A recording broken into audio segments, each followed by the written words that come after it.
오늘 우리가 함께 읽은 그 말씀은 그 사마리아 지역의 이스라엘의 이제 북쪽 지방이죠. 사마리아 중부 지방이죠. 그리고 사마리아 지역의 그 안에 이제 수가라는 성, 수가라는 지역에 한 여인, 우물가에서 여인을 만나서 예수님께서 대화하시는 장면입니다. 우리가 요한복음에서 첫 번째 나오는 대화는 이제 니고데모하고 대화를 하는 것이고요. 두 번째는 이 수가성, 우물가의 여인과 대화를 나눈 것을 볼 수가 있습니다. 근데 이 대화 도중에 예수님께서 너는 남편이 5명 있었고 그리고 이제 지금 사는 남자도 6번째 남자죠.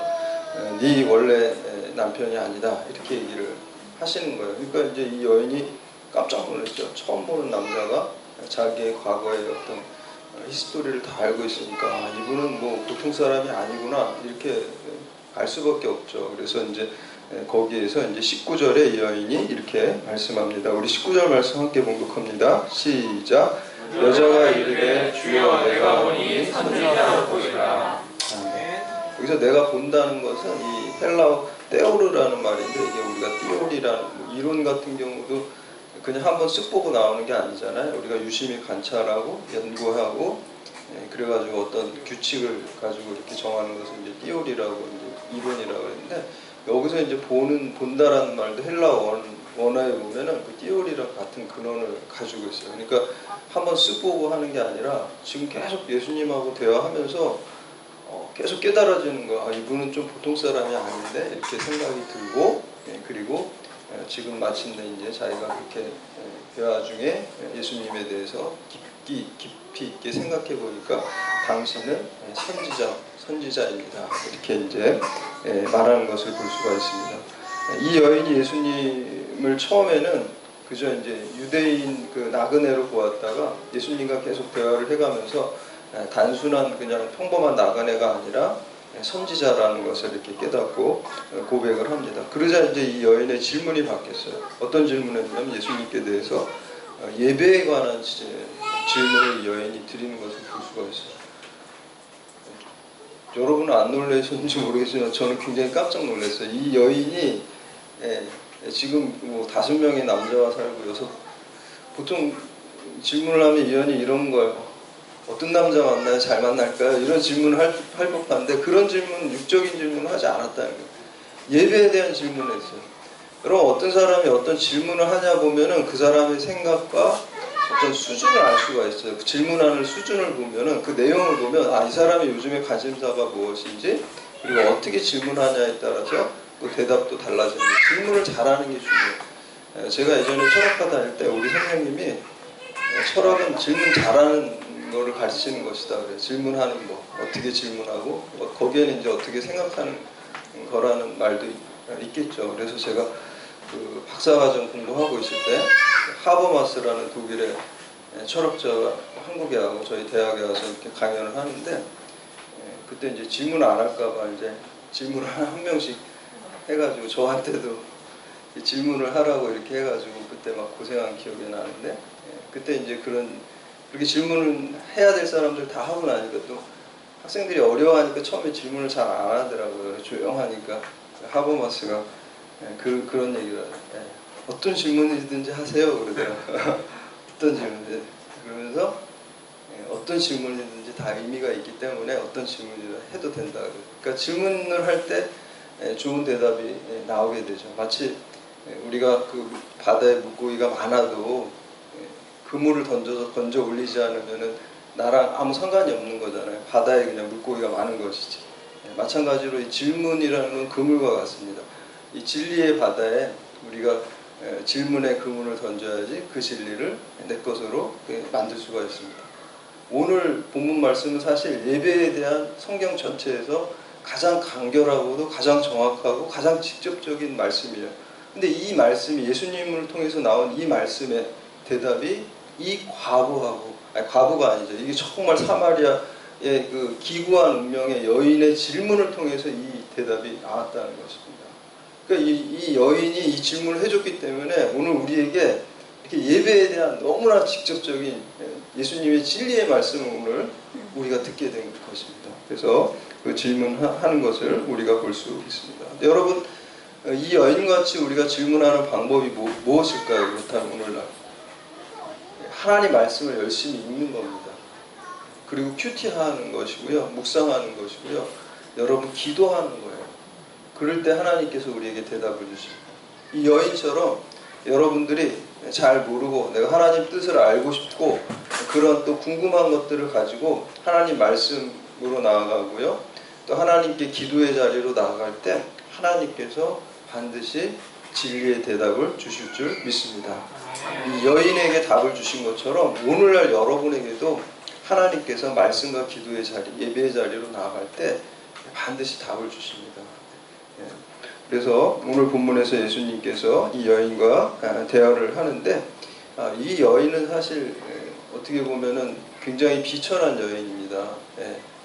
속된 말로 창녀 같은 여자. 5명의 남자와 요즘에도 5명의 남자와 결혼을 하고 이혼하고 6번째 남자랑 동거를 한다 그러면 뭐 일반적인 여자가 아닌데 더군다나 이 당시에 이 옛날에 굉장히 보수적인 유대 사회에서 또 이렇게 했다는 것은 정말 비참한 운명의 사람입니다. 근데 어떻게 보면 저는 이 여인이 영적인 목마름이 있었기 때문에 육적으로 어떻게 보면 엉망으로 살았던 것 같다는 생각도 듭니다.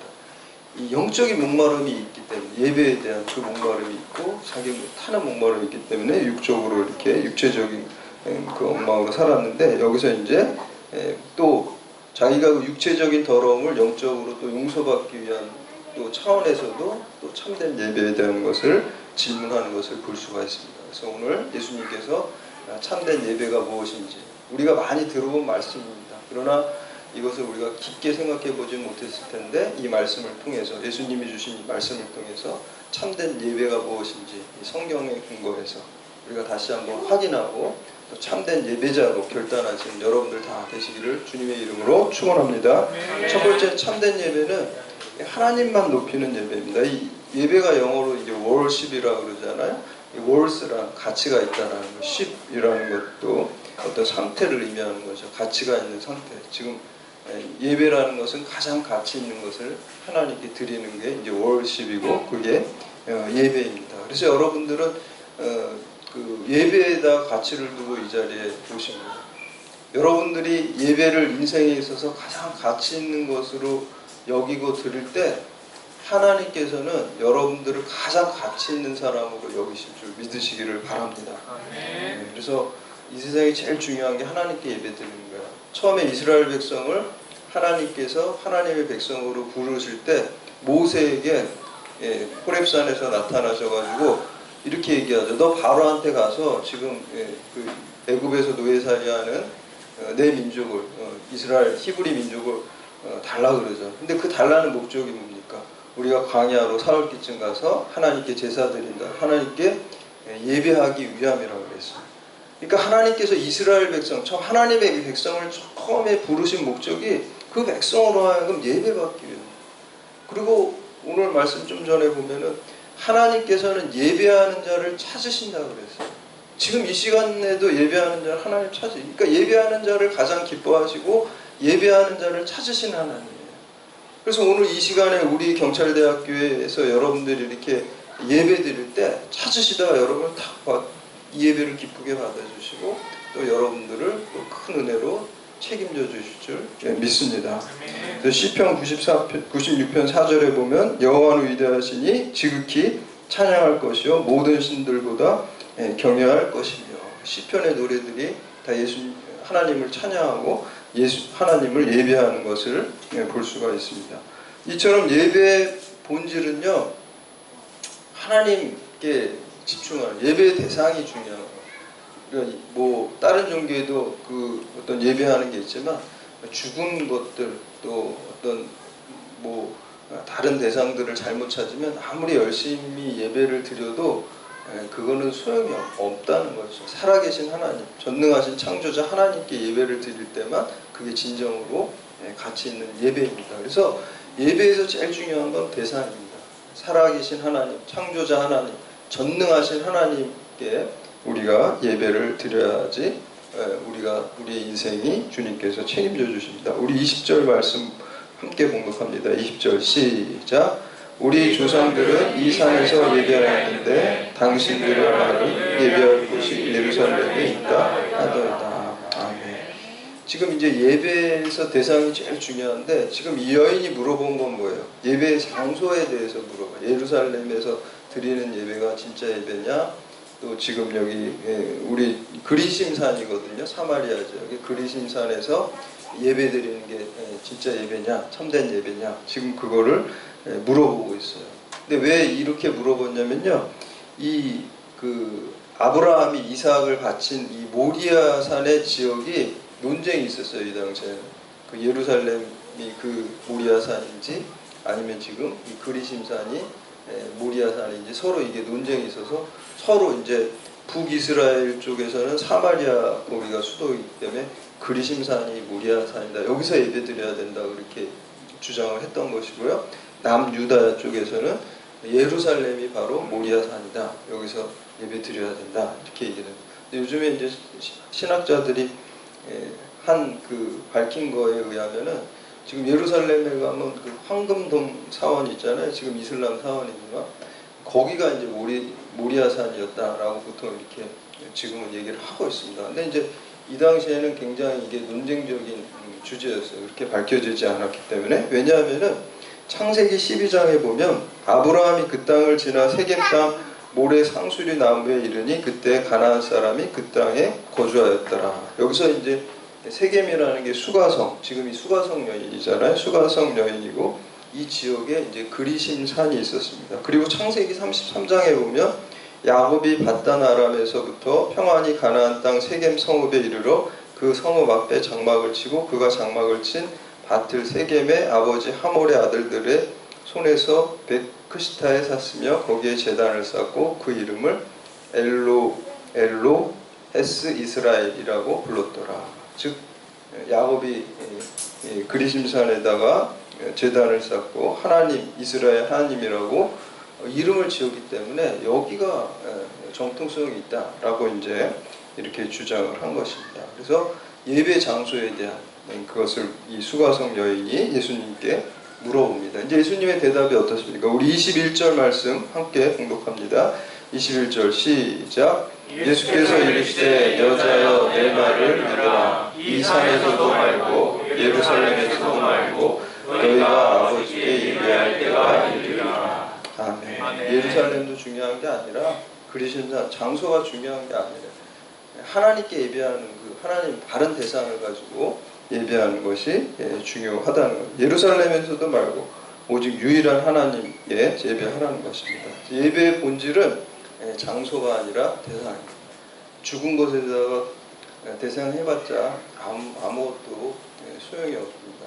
제가 우리 여기 법당 있잖아요. 처음에 생길 때 보면은 목수들이 와서 그 몇날 며칠을 막 먼지 막 날리면서 이렇게 그 앞에를 꾸미는 작업을 하더라고요. 그런 다음에 나중에 다 꾸민 다음에 이제 근처에 이제 스님 모셔가지고 점만식이라는 거 하는데 점만식이라는 게 그 부처님 눈에다가 목수가 만든 거 제가 여기서 봤거든요, 분명히. 근데 거기다가 그 스님이 오가지고 그 활용점정처럼 이렇게 눈동자를 찍어주면 그게 살아있는 부처님이 돼가지고 이렇게 한다고 이제 그렇게 이제 점한식인데, 근데 그 대상 거기다 절하고 빈다면, 왜냐면 석가모니도 인간이고 그냥 성인이죠. 성인이지 신이 아닙니다. 그래서 본인도 신이 아니라고 이제 분명히 있고 각자가 깨달음을 얻어서 구원을 받는다. 그런데 이제 거기를 우리나라 이제 불교에서는 믿음의 대상으로 신처럼 이렇게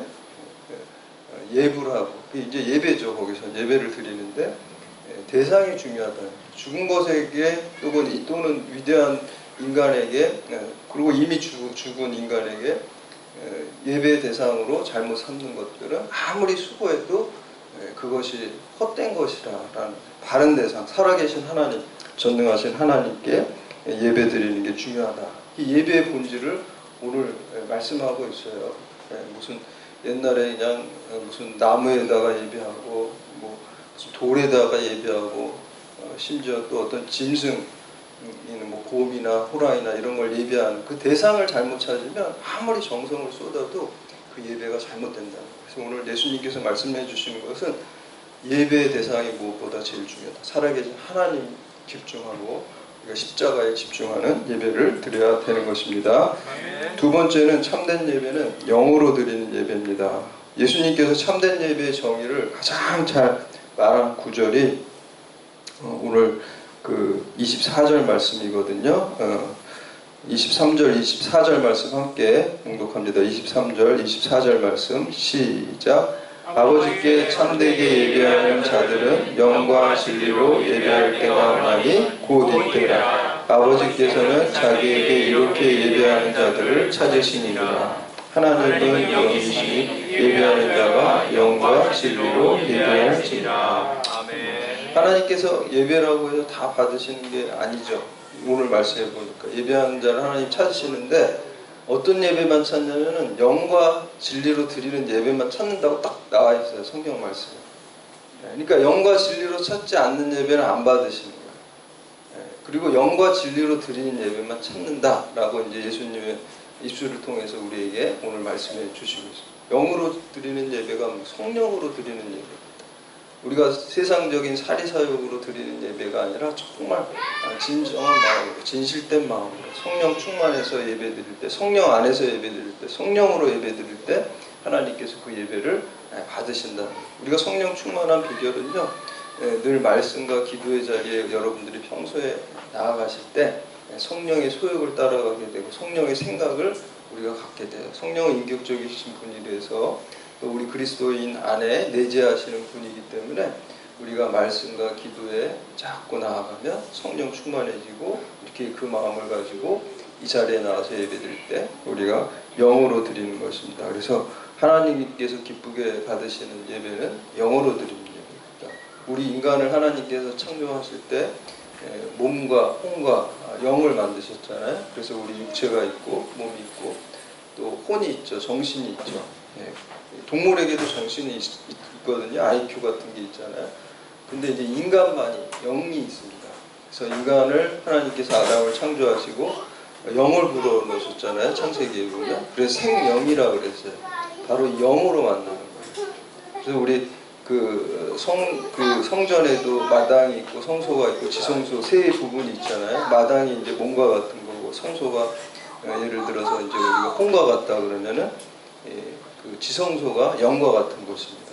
그래서 지성소에서 하나님이 만나주는 것처럼 우리가 하나님께서 영으로 영이시기 때문에 영으로 드릴 때 영에서 만나주시는 거예요.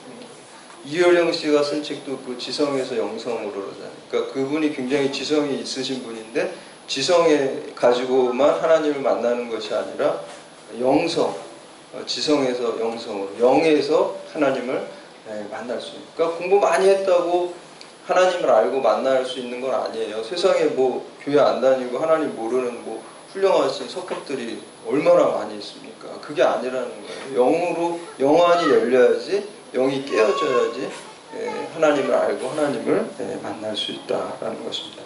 성서학자 그 윌리엄 바클레이는 이렇게 말합니다.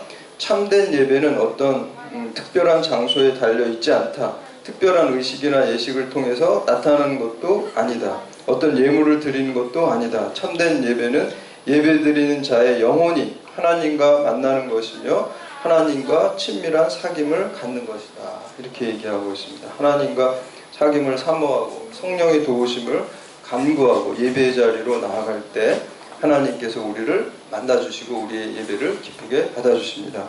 마지막으로 세 번째, 참된 예배는 진리로 드리는 예배입니다.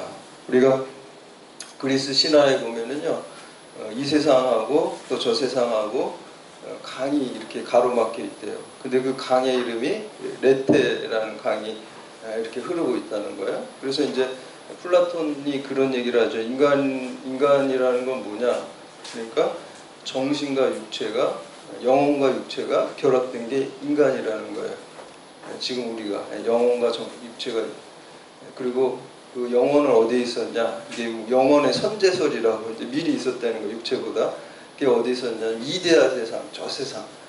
거기에 이제 완전한 세상에 있다가 그 영혼이 이렇게 있다가 태어날 때, 우리가 엄마한테서 태어날 때 그 영혼이 이렇게 레테강을 건너가지고 그 육체하고 합쳐져서 인간이 탄생을 한다고 이제 그렇게 이제 얘기를 하거든요. 근데 이제 이 레테강이 망각의 강이에요. 그래서 이 영혼이 이 이데아 세상에서 이 세상으로 내려올 때 저 이데아 세상의 진리의 세계에 있던 거를 다 잊어버려요. 예. 그래가지고 이 세상에 이렇게 태어나게 돼서 저쪽 일을 다 까먹고 교육의 목표는 뭐냐면은 이데아를 다시 상기시켜주는 거야. 너가 원래 있었던 데.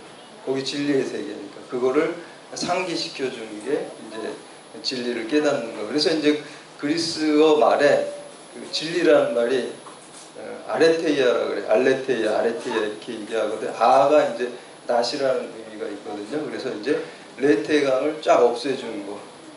망각의 강을 없애주고 이데아의 세계를 다시 상기시켜주는 게 이게 진리라는 거죠. 거기 진리의 세계니까. 그렇게 이제 얘기를 합니다. 우리 영혼도 사실 그 기독교는 그 플라톤 철학의 영향을 많이 받았어요. 그래서 니체라는 철학자도 그 기독교는 그냥 플라톤 철학의 대중 버전이다. 뭐 이렇게까지 좀 비판적으로 얘기를 그렇게 하지만 하여튼 영향을 많이 받았어요. 왜냐면 우리가 천국 본향이 있고 그리고 우리가 다시 그 본향을 기억하면서 그 본향으로 돌아간다 그래요. 플라톤 같은 경우도 이제 우리가 죽을 때 영혼이 다시 이데아로 이렇게 돌아가는 거, 분리되고 육체나 이렇게 얘기를 하기 때문에 개념 자체가 좀 굉장히 유사하다고 볼 수가 있습니다. 그래서 우리 영혼이 우리가 본향으로 다시 돌아가는 거죠. 그래서 우리가 영원한 세상을 얻기 위해서 이 세상을 살아가는 것이고요. 우리가 여기서 70년, 80년, 100년을 살아도 인생의 목적은 영혼을 얻는 거예요. 여기서 조금 잘 되고 못 되는 거는 그렇게 사실 중요한 거예요. 영혼을 얻는 거예요. 우리가 다 여기서 잘 되기를 원하죠. 그러나 그리스도인들은 여기서 조금 더 잘 된다고 원래 믿음이 있는 그리스도인들 별로 그게 그다지 큰 의미가 없습니다. 그냥 그것을 통해서 우리가 하나님의 뜻을 실천하고 구현하는 것에 더 가치를 두고 그게 worth라고 하죠. 가치를 두고 거기다 하는 것이 그리스도인의 삶입니다. 예배라는 말이요. 레트루기아, 그리스어로 레트루기아. 이게 레트루기아라는데 이거는 노예가 주인을 갖다가 평생 섬기는 것을 레트루기아라고 그래요. 그러니까 예배도 우리가 마치 주님의 종이잖아요. 주님의 종인데 평생 우리의 모든 것을 다 바쳐서 주님을 섬기는 거예요. 그런데 이제 우리가 이렇게 진리로 드리고 진정으로 드린다라고 하는 것은요.